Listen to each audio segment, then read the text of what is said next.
श्री राम जय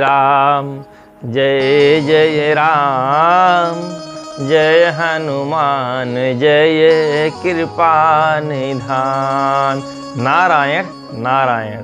तो मित्रों, हम लोग श्री राम कथा में प्रवेश करते हैं। कल की कथा में हमने देखा कि माता सती भगवान की परीक्षा लेने जा रही हैं, परंतु कथा के पूर्व आइए हम सब गणपति बप्पा मोरया उनके श्री चरणों की वंदना करते हुए, माँ सरस्वती के चरणों की वंदना करते हुए, भूत भावन बाबा भोलेनाथ के चरणों की वंदना करते हुए, माँ पार्वती कार्तिकेय भगवान जी के श्री चरणों की वंदना करते हुए, और श्री हनुमान जी, श्री रामचंद्र जी, माँ सीता, लक्ष्मण भैया, भरत भैया, शत्रुघ्न भैया के श्री चरणों की वंदना करते हुए, और परम पूज्य गुरुदेव बाबा गोस्वामी श्री तुलसीदास जी के चरणों की वंदना करते हुए, और अपने परम पूज्य गुरुदेव भगवान के चरणों की वंदना करते हुए आइए हम सब सीधे कथा में प्रवेश करते हैं।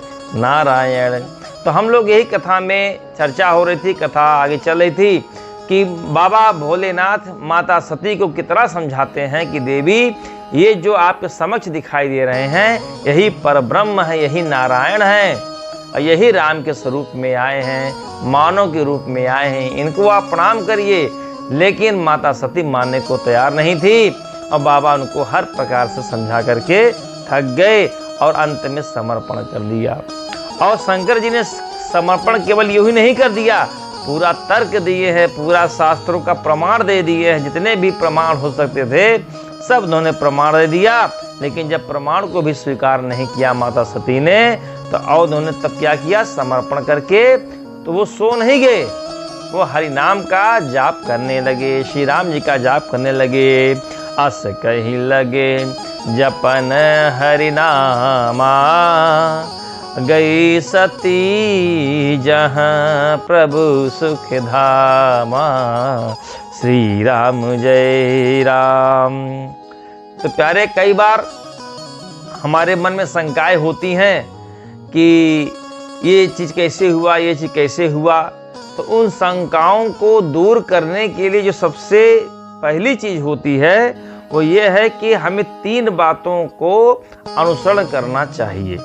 क्या कि पहली बात कौन बोल रहा है, और दूसरी बात किससे बोला जा रहा है, और तीसरी बात किस विषय पर बोला जा रहा है, ये ध्यान देना होता है। तो यह सिद्धांत भगवान शिव के साथ साथ हमारे ऊपर भी लागू होता है, क्योंकि भगवान शिव पूर्ण समर्पित हैं। अगर शुभ निर्णय है तो वह भी भगवान का है, और अशुभ निर्णय है तो भी वह भगवान का है। लाभ हुआ तो भगवान की कृपा से हुआ है, और अगर हानि हो रही है तो भगवान की इच्छा से हो रही है। लाभ और हानि, शुभ अशुभ, जीवन और मरण, जो कुछ भी है यह सब परमात्मा का प्रसाद है। प्रसाद, मीठा प्रसाद भी उसी का है, और कड़वा प्रसाद भी उसी का है। लेकिन हमारे यहाँ यह चीज सिस्टम बदल जाता है, मीठा है तो हमारे परिश्रम का, कड़वा आया तो ईश्वर की इच्छा का। नहीं प्यारे, व्यापार में लाभ हुआ तो हमने मेहनत की थी, और घाटा हुआ तो हर इच्छा हो गई।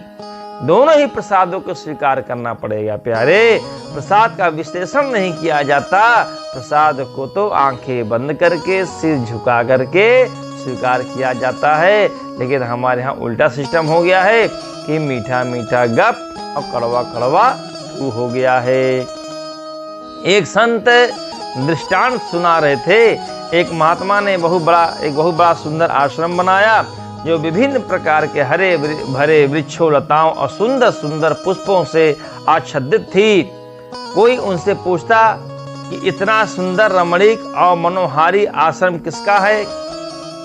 तो कहते कि अपना ही तो है, पेड़ पौधे बड़ा पसीना बहाकर बड़े किए हैं। तो एक दिन क्या हुआ, बाहर की एक गाय आई और आकर फुलवाड़ी में घुस गई।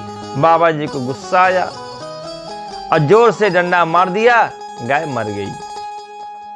गाय की मरते ही यमदूत आ गए, बोले बाबा चलो नरक में, आपने गौ हत्या की है। बाबा ने तपाक से उत्तर दिया, क्यों, मैंने थोड़ी ही मारी है। तो कहते हैं डंडा तो तुमने ही मारा है। बोले मैंने तो नहीं मारा, डंडा तो हाथ ने मारा है, और हाथ का स्वामी इंद्र है, तो आप इंद्र को पकड़िए, मेरे पास क्यों आए हैं। यमदूत निरत्तर हो गए। यमदूत इंद्र के पास जाकर वही भाषा बोले, चलिए आपको नरक चलना है। इंद्र ने पूछा नरक और हमको? बोले हाँ बाबा, तो जी ने जो घटना कही थी वह सब इंद्र को जो है बता दिया। इंद्र बाबा जी की चालाकी समझ गए। बोले ठीक है, अभी हम आपके साथ चलेंगे। बोले पहले हम बाबा से मिल तो लें। और इंद्र जो है साधु वेश में आकर के आ गए। कहाँ? आश्रम आ गए। महात्मा जी जो है एक वृक्ष के नीचे बैठे थे, तो इंद्र ने प्रणाम किया। कहा महाराज आश्रम बड़ा सुंदर है, किसका है? महात्मा जी बोले दिखाई नहीं दे रहा किसका है। ये जो सुंदर फुलवारी है किसकी है? वन विभाग वालों की है। बाबा बोले यहाँ वन विभाग कहाँ से आ गया, माली यहाँ कहाँ से आ गया? अरे एक एक पौधा चुन चुन कर लाता हूँ, दिन रात इसमें पसीना बहाता हूँ, तब न फूल खिलते दिखाई दे रहे हैं। तो इंद्र बोले यह मंदिर किन्हीं सेठ जी का होगा। बोले किसी सेठ जी का होगा? मंदिर भी हमने बनवाया है, बना तो बड़ी कठिनाई से है, परंतु बनाया हमने ही है। तो इंद्र ने कहा कि बाबा मंदिर भी आपने बनाया, आश्रम भी आपने बनवाया, फुलवारी भी आपने लगाई, और गाय को दंडा मैंने मार दिया। हर चीज तुम्हारी है और दंडा मेरा हो गया, ऐसे कैसे हो सकेगा? भोगो दंड। तो हम मीठे मीठे को तो स्वीकार करते हैं और कड़वे को भगवान के ऊपर हम लोग छोड़ देते हैं। तो भगवान शिव का जो समर्पण है वह बिना शर्त है। कहते हैं कि होई है वहीं जो राम रचि राखा, अको कर तर्क बढ़ावई शाखा। शिव जी वट वृक्ष के नीचे भगवान के नाम का सुमिरन करने लगे। अब तो ठाकुर जी प्रसाद देंगे, उसकी प्रतीक्षा करने लगे। और यही सूत्र है प्यारे, पहले पुरुषार्थ करो, समर्पण करो, हरि नाम का सुमिरन करो, और फिर प्रसाद की प्रतीक्षा करो, जो प्रसाद भगवान देंगे। अब यहाँ से दूसरी घटना प्रारंभ होती है। सती ने अनुमति ले ली।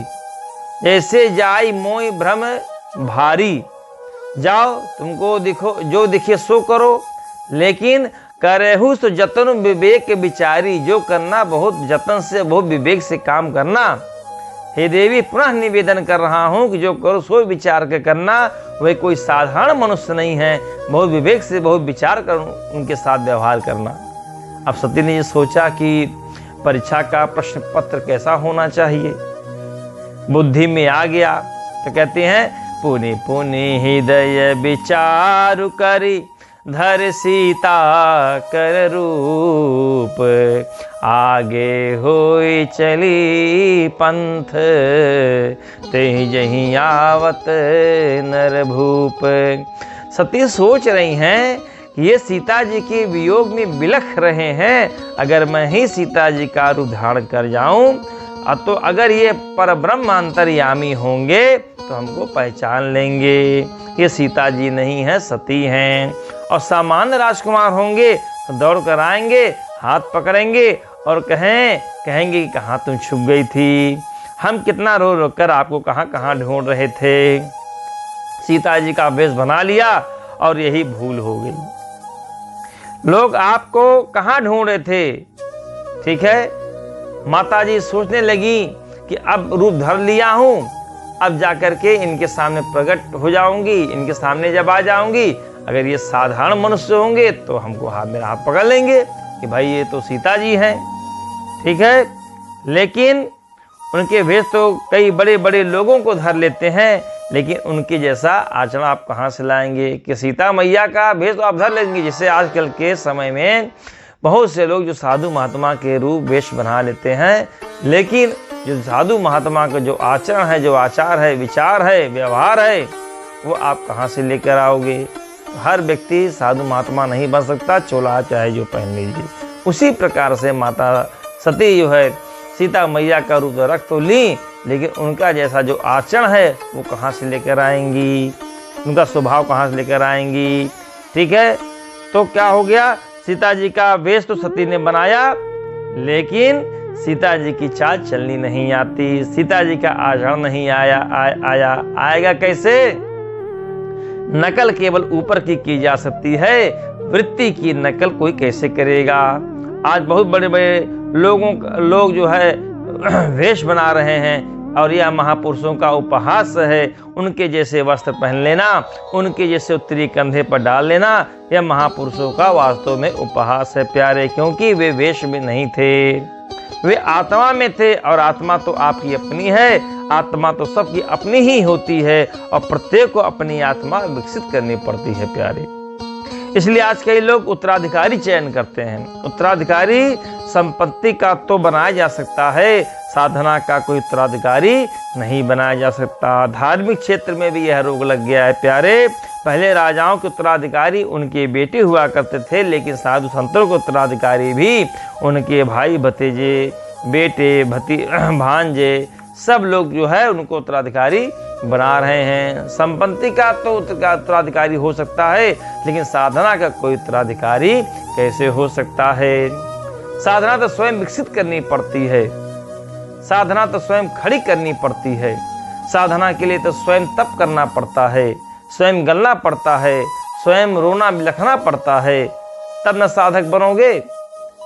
किसी के आशीर्वाद से साधना में शक्ति मिल सकती है, प्रेरणा मिल सकती है, उत्साह मिल सकता है, लेकिन ऐसा नहीं हो सकता कि कोई बड़े महाराज अपने भतीजे को अपना उत्तराधिकारी बना दे। तो यही भूल सती ने की है। सीता जी का भेष तो बना लिया, लेकिन चाल चलनी नहीं आई। सीता जी तो भगवान के पीछे चलती हैं, और सती जी सामने से आ रही हैं। आगे होई चली पंथ ते ही, लक्ष्मण जी सबसे पीछे थे। वे रक्षा में चल रहे थे, प्रभु रो रहे थे, और भगवान तो आप जानते ही हो हमेशा मर्यादा में रहते हैं। तो लक्ष्मण जी ने दृश्य देखा तो गोस्वामी जी को लिखना पड़ गया। क्या लिखे कि लक्ष्मण दीख उमाकृत बेसा, चकित भय भ्रम हृदय विशेषा, कही न सकत कछु अति गंभीरा, प्रभु प्रभाव जानत मति धीरा, सती कपटु जानेउ सुर स्वामी, समदर्शी सब अंतर जामी, असुमिरत जाहि मिटहि अज्ञाना, सोई सर्वज्ञ राम भगवान। लक्ष्मण जी ने सती को सीता जी के वेश में आते देखा। किसी ने गोस्वामी जी से पूछा कि सती जी आगे से क्यों आ रही हैं? गोस्वामी जी ने कहा, देखो असली भक्ति तो भगवान के पीछे चलती है, उनका अनुकरण करती है, उनका अनुसरण करती है। ये तो वेश सीता जी का था, है ये सब तो सीता जी की थी, स्वभाव की तो नहीं थी, केवल बनावटी सीता थी। बनावटी भक्ति है, दिखावटी भक्ति है, वह तो भगवान के आगे आगे उड़ती है। जैसे ही लक्ष्मण जी ने देखा तो वे एकदम आश्चर्यचकित हो गए, बोले कुछ नहीं। प्रभु के स्वरूप के प्रभाव को, रूप को लक्ष्मण जी जानते हैं। लक्ष्मण जी ने मन ही मन सोचा कि हो सकता है कि भगवान ने जब यह लीला तैयार की हो तो उसमें एक पाठ यह भी रखा गया हो। एक बार सती जी सीता जी के वेश में आएंगी, क्योंकि भगवान तो भगवान है। समदर्शी सब अंतर्यामी, लक्ष्मण कुछ नहीं बोले, एकदम मौन हो गए। लगता है कोई बड़ी गंभीर लीला है। एकदम से सती जो है भगवान के सामने आकर खड़ी हो गई, और जैसे ही भगवान ने दृष्टि ऊपर उठाई, अपनी दृष्टि को ऊपर उठाया, तो भगवान का तो पसीना ही छूट गया, और देख के चक्कर में पड़ गए। सोचने लगी, अरे राम राम, हे नारायण, सोचने लगे हे प्रभु ये क्या लीला हो रही है। वो तो अपने प्रभु की याद कर रहे, किसको? भगवान शिव शंकर को। कह रहे अरे शिव शंकर जी क्या लीला कर रहे हो आप, कहा गया है कि तिर्या चैत्रम पुरुषस्य भाग्यम देवो न जानाति कुतो मनुष्य। उनको देखकर भगवान घबरा गए। यह क्या लीला हो गई, सोच रहे हैं कि अब क्या करूं क्या करूं, तो भगवान को कुछ नहीं सूझा। तो कहते हैं जोरी पानी प्रभु कीन है प्रणाम, पिता समेत लीन है निज नाम। भगवान को जब कुछ नहीं सूझा तो तत्काल हाथ खड़े कर लिए, पिता समेत मैं दशरथ पुत्र राम आपको प्रणाम करता हूँ। देखिए, जब शारीरिक कष्ट आता है तो व्यक्ति माँ को याद आती है, पेट दर्द करता है, शरीर में पीड़ा होती है, बुखार आती है तो अरे माँ कहते हैं, और जब मानसिक संकट आता है तो बाप की याद आती है प्यारे। तो उस समय अपने धर्म को उन्होंने याद किया, और दशरथ जी केवल पिता ही नहीं हैं, वे तो प्यारे धर्म के सार हैं। धर्म धुरंधर गुण निधि ज्ञानी, हृदय भगति मति सारंग पानी। जब भी कोई मानसिक संकट आए तो धर्म को याद करें। कुसमय, कुमति, कुभाव, कुसंग आदि जीवन में जब भी आए तब धर्म को याद करना चाहिए। मेरा कर्तव्य क्या है, इसका जीवन में विचार करना चाहिए प्यारे। ध्यान पूर्वक अपने कर्तव्य का निर्वहन करें। जहाँ जीवन में कु आ जाए वहाँ धर्म को याद करें। मेरा धर्म क्या है, मेरा कर्तव्य क्या है। इसलिए प्रभु श्री राम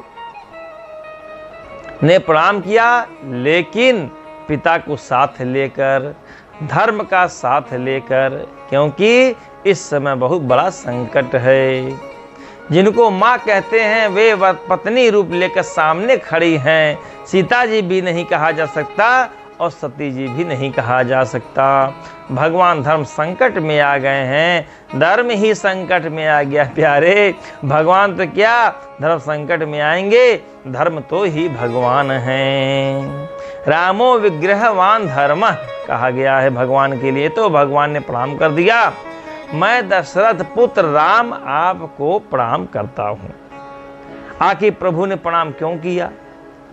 संतों ने बड़ा सुंदर अर्थ दिया है कि वे जानते हैं कि प्रभु ने क्यों प्रणाम किया, क्योंकि आज भगवान की परीक्षा होने वाली है।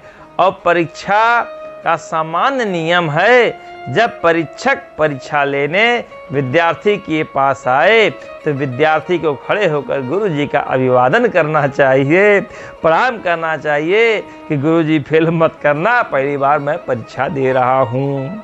और दूसरी भगवान जानते हैं कि ये तो नकली सीता हैं। अरे असली सीता होती, भक्ति होती तो प्रभु को प्रणाम करती। ये तो नकली हैं, तो बनावटी हैं, ये तो कपट लेकर आई है, हृदय में कपट ऐसा है। ऐसा नकली कपटी बनावटी सीता जी को तो भगवान ने भी हाथ जोड़ लिए, बोलो नारायण। तो ऐसे को तो भगवान भी प्रणाम कर देते हैं प्यारे। देवी बस अब तुम दूर ही रहना। भगवान ने प्रणाम किया। सती को समझ में लेना चाहिए था, लेकिन बुद्धि का अहंकार विवेक को आने नहीं दे रहा है। और शिव जी कह चुके हैं कि देवी करहु सो जतन विवेक विचारी, लेकिन अहंकार ने विवेक की खिड़की को बंद कर दिया। और जब सती को कुछ नहीं सूझा प्यारे, भगवान जान गए कि सती की बुद्धि खुली नहीं। तो दूसरा प्रश्न भगवान ने कर दिया। क्या कर दिया? कहते हैं कि कहु बहोरी कहाँ वृष के तू, अभी पिन अकेली फिरहूँ के ही हेतु। कहते हैं कि कहु बहोरी कहाँ वृष केतु, शिव नाम नहीं लिया, वृष केतु कहा है। वृष माने नंदी, वृषभ बैल, और बैल धर्म का प्रतीक है। केतु माने पताका। अरे धर्म की पताका फहराने वाले भगवान शिव कहाँ हैं? क्योंकि आज भगवान संकट में हैं, तो भगवान ने भी धर्म का साथ लिया। और सती भी आज धर्म संकट में हैं, तो भगवान सती को धर्म की भी याद दिलाना चाहते हैं और कहते हैं कि वृष केतु कहाँ हैं? आज तक जो धर्म की ध्वजा धारण करते थे वो आज कहाँ गए? आप अकेली कैसे? और व्यक्ति अकेला कब होता है? अकेला उसको नहीं कहते जिसके शरीर के साथ कोई दूसरा शरीर नहीं है। अकेला उसे कहते हैं जब जीव का भगवान से भी भरोसा हट जाए, तब वह निपट अकेला ही होता है। प्यारे, सीता जी ने भी हनुमान जी को यही कहा कि भगवान ने मुझ अकेली को विसार दिया। उन्होंने मुझे कैसे विसार दिया? तो जब तक जीव का भगवान पर भरोसा है प्यारे, तब तक जीव अकेला नहीं है। भगवान बोले, भगवान शिव आज कहाँ हैं? प्रकारांतर से भगवान ने तत्व ज्ञान बोल दिया। अगर भगवान पर भरोसा है तो लाख संकटों से भी व्यक्ति को अपने को अकेला अनुभव नहीं करता। उसको लगता है कि कंधे से कंधा मिलाकर मेरे प्रभु मेरे साथ खड़े हैं। और आज आप श्रद्धा और विश्वास दोनों को छोड़कर वन में आप अकेली भटक रही हैं। और यहाँ सती मैया को संशय हो गया, यहाँ सती जी को संशय हुआ, यहाँ सबको संशय हो गया, क्योंकि संशय की भूमि है। इनमें मन बहुत चंचल रहता है और क्षण क्षण अनेक रूप बदलता रहता है। और यहाँ पर सभी ने रूप बदला है। यहाँ सीता जी अपना रूप बदलती हैं, यहाँ मारीच अपना रूप बदलता है, यहाँ सुपर्णखा अपना रूप बदलती है, यहाँ रावण अपना रूप बदलता है, सती स्वयं रूप यहाँ बदलती हैं, क्योंकि संशय तो व्यक्ति को प्यारे भड़काता ही है। तो जैसे प्रभु ने कहा तो भगवान का गुण वाक्य सुनकर सती जी का विवेक जाग गया। सती समझ गई, ओह ये तो साक्षात अंतर्यामी भगवान हैं। उन्होंने मेरे कपट को पहचान लिया और घबरा कर इतनी तेजी से भागी कि भगवान को हंसी आ गई। लखन, देखा तूने आज सती सीता जी के वेश में आई है। और इधर जब सती वापस शंकर जी के पास जा रही है तो गोस्वामी जी ने उनकी घबराहट का दर्शन कराया है। क्या? कि मैं शंकर कर कहा न माना, निज अज्ञान राम पर आना, अजाई उतरू अब देहूं कहा, और उपजायति दारुण दाहा। हृदय में तत्काल ऐसा दारुण व्याप्त हो गया जैसे बिच्छुओं के काटने से अंग अंग में पीड़ा होने लगती है। वैसे ही सती के रूप में दारुण दुख की चिंता उत्पन्न हो गई। मैं शंकर कर कहा न माना, मैंने ईश्वर की बात नहीं मानी, मैंने सदगुरु की बात नहीं मानी, मैंने ईश्वर पर संदेह कर दिया। मेरी बुद्धि को क्या हो गया था? अब जाकर मैं क्या उत्तर दूंगी और मेरे साथ ना जाने पर क्या व्यवहार होगा? ऐसी घबराई हुई, पसीना पसीना कम कपाती हुई सती भगवान शिव के पास आ गई। और जैसे ही शंकर जी के पास सती पहुंची, शंकर जी ने देखा, ओह आ गई, कुशल तो हो ना? क्या घटना हुई?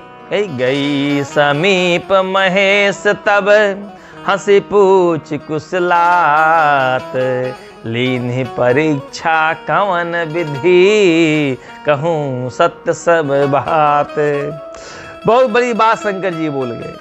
भगवान शिव हंस कर कुशलता पूछ रहे हैं। कुशलता तो है ना, शिव जानते हैं। अब तो शरीर जलेगा, अब कुशल कहाँ है? कुशलता तो कौशलनाथ जी के साथ चली गई। शंकर जी ने कुशलता पूछी, कारण क्या था? कोई इतनी देर में तो रोग लगाने वाला नहीं था। शंकर जी को मालूम है कि आज भयानक रोग लगा कर लाई हैं, जिसकी औषधि आयुर्वेद में भी नहीं है। ठीक है, तो देवी आपने किस विधि से परीक्षा ली? और विधि की बात शंकर जी पहले ही बोल चुके हैं। विधि को तो पहले ही तुम विपरीत कर चुकी हो, और फिर यहाँ भी बोल दिया कि लेन ही परीक्षा कवन विधि। विधि तो तुम बिगाड़ चुकी हो, अब विधाता भी बिगाड़ेगा। सब बात सब तक कहो देवी, आपने परीक्षा किस विधि से ली थी? आप कल्पना करिए, क्या सती जी भी झूठ बोल सकती हैं? जगन माता जगदम्बा भवानी क्या झूठ बोलेंगी? लेकिन शंकर जी को मालूम है कि आज तक तो नहीं बोली, परंतु आज बोल सकती हैं। सच बोलो। और जैसे ही कहा कि सच बोलो, एक दिव्य स्वभाव वाली नारी, नारी नहीं है, साक्षात देवी हैं, जगत माँ हैं, वह आज झूठ बोलने के लिए तैयार हो गई। पति से झूठ बोलना, पति को धोखा देना स्त्री का यह सबसे बड़ा अपराध है। लेकिन गोस्वामी जी ने एक वाक्य में कह दिया। क्या कह दिया? सोचिए पुनि पति पंचक नारी, सोचिए पुनि पति पंचक नारी, कुटिल कलह प्रिय इच्छाचारी। सोचिए पुनि पति वंचक नारी, कुटिल कलह प्रिय इच्छाचारी। श्री राम जय राम, जय जय राम, जय हनुमान जय कृपा निधान। पति से झूठ बोलना, पति को धोखा देना, पति से कलह करना नारी का सबसे बड़ा और क्या अपराध हो सकता है? किसी देवी के लिए इससे बड़ा और क्या पाप हो सकता है? और जैसे ही शंकर जी ने पूछा कि कहूँ सत्य सब बात, दुर्घटना घटित हो गई। एक अपराध कितने अपराध कराता है? एक झूठ को छिपाने के लिए कितने झूठ बोलने पड़ते हैं, झूठ की श्रृंखला खड़ी करनी पड़ती है। और प्यारे संतों को कहना है कि शास्त्रों के संकेत हैं कि जो हो गया उसे स्वीकार करो। और जैसे मनुष्य अपने पापों को स्वीकार कर लेता है, पाप को प्रकट कर देता है, उसी क्षण उसके जीवन में पुण्यों का शुभारंभ प्रारंभ हो जाता है। लेकिन हम अपराध को छुपाते हैं, पुण्यों को गाते हैं कि हमने ये पुण्य किया। पुण्य को जितना गाएंगे पुण्य उतने क्षीण होंगे, और पाप को जितना छुपाएंगे पाप उतने ही वज्र जैसे भारी होते जाएंगे। हम सभी का स्वभाव लगभग ऐसा ही है कि मैं दोषारोपण तो नहीं करूंगा। कौन इतनी हिम्मत वाला है जो पाप को प्रकट करे और पुण्य को छुपाए? मनुष्य 100 रुपए दान करता है तो अखबारों में छपवाएगा, मोबाइल से कैमरा खींचेगा, वीडियो बनवाता है, ठीक है। भारी से भारी पाप करेगा तो सबसे छुपा लेगा। इसलिए पाप की गठरी बढ़ती ही जाती है। प्यारे, आज सती यही महापाप करने जा रही हैं, जो अंतर्यामी हैं, ईश्वर हैं, उनसे झूठ बोलने जा रही हैं। जैसे ही कहा कि सत्य कहो, एकदम झूठ बोल दिया माँ सती ने। क्या बोलती हैं? कछु न परीक्षा लीन्हि गोसाई, अकीन्ह प्रणाम तुम्हारहि नाही, जो तुम कहा सो मृषा न होई, मोरे मन प्रतीति अति सोई। तब शंकर देख्यउ धरि ध्याना, सती जो कीन है चरित सब बुझाना। सरासर झूठ बोल दिया। कछु न परीक्षा लीन्हि गोसाई, मैं तो कोई परीक्षा ही नहीं ली। जैसे आपने प्रणाम किया था, मैंने भी जाकर वैसे ही इनको प्रणाम किया। कितना बड़ा झूठ है। भगवान प्रणाम करते हैं, ये कहते कि मैंने प्रणाम किया। प्रभु जैसा आपने किया ठीक वैसा मैंने भी किया। शंकर जी को भरोसा नहीं हुआ। शंकर जी ईश्वर भी हैं और शंकर जी गुरु भी हैं, और तुम गुरु के सामने झूठ बोल रही हो।